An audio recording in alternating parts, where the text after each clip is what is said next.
Overall, we know there's a lot of fear. Confusion persists, misinformation is out there.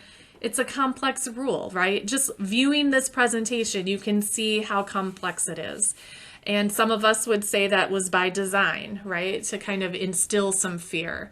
Within the rule itself, they actually stated that they fully expected people to disenroll from benefits, even those who may not be subject to public charge. They fully expected that to happen.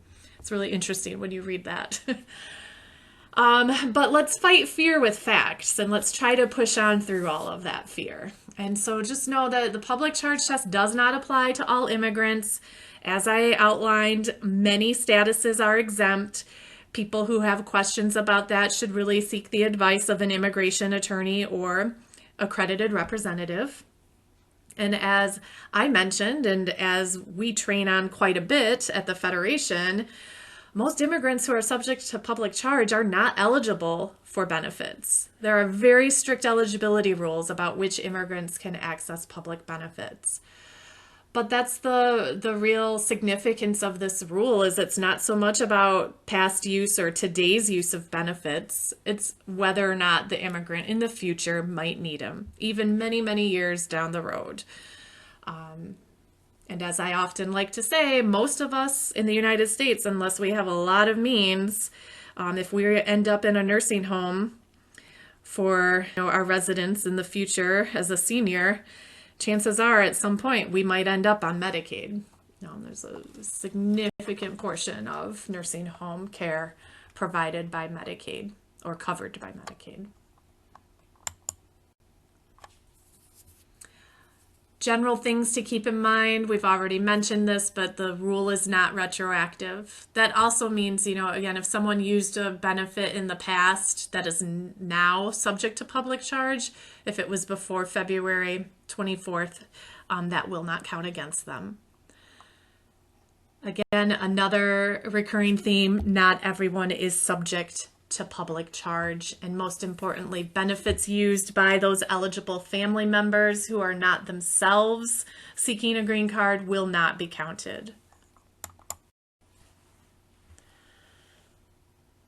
We just reviewed the weighted factors on the totality of circumstances test, so I would ask you to think about how can you or your organization help immigrants gain the skills needed to show positive factors.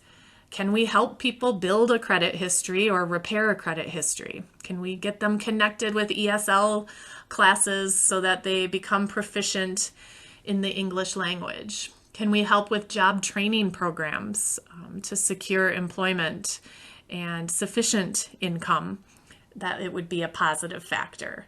These are the things I want us to start considering as a provider community. And every situation is different, and word of mouth is significant. People talk to each other. And so really each situation is different, and it is really important that immigration advice is not provided by you or me unless you are an immigration attorney or you are an accredited rep. We have to be really careful. There are some general talking points we can provide immigrants, but for the most part, they should consult with an immigration attorney or accredited representative. I also thought it would be helpful to clarify that when it comes to COVID-19 testing and treatment, that USCIS did indeed issue an alert stating that they will not consider those services subject to public charge. So we don't want people to delay getting care if they are indeed sick. Also, if someone's work was interrupted, maybe they had reduced hours because of business shutdown, or they've been unable to secure work because of COVID-19, that might be something that will be considered. However, it is a confusing alert, and we're not quite sure how that will be in real-world practice, but that is a helpful note to consider.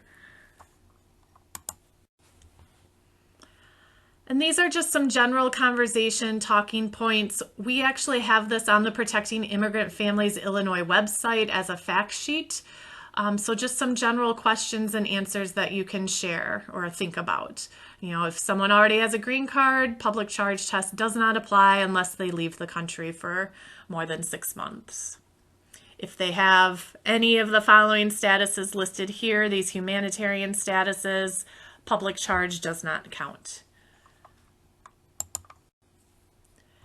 If someone is seeking to apply for a green card, we recommend that they talk to someone to determine whether or not they may be subject to public charge.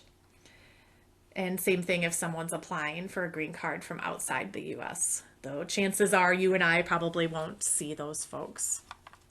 We've given you a link here of where you can go for free or low cost immigrant services or immigration services, including the legal directory.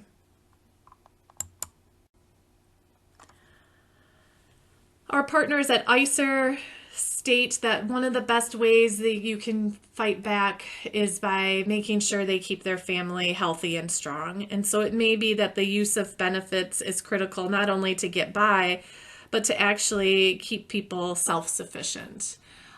And so keep seeking services, keep using those programs as they are eligible for them.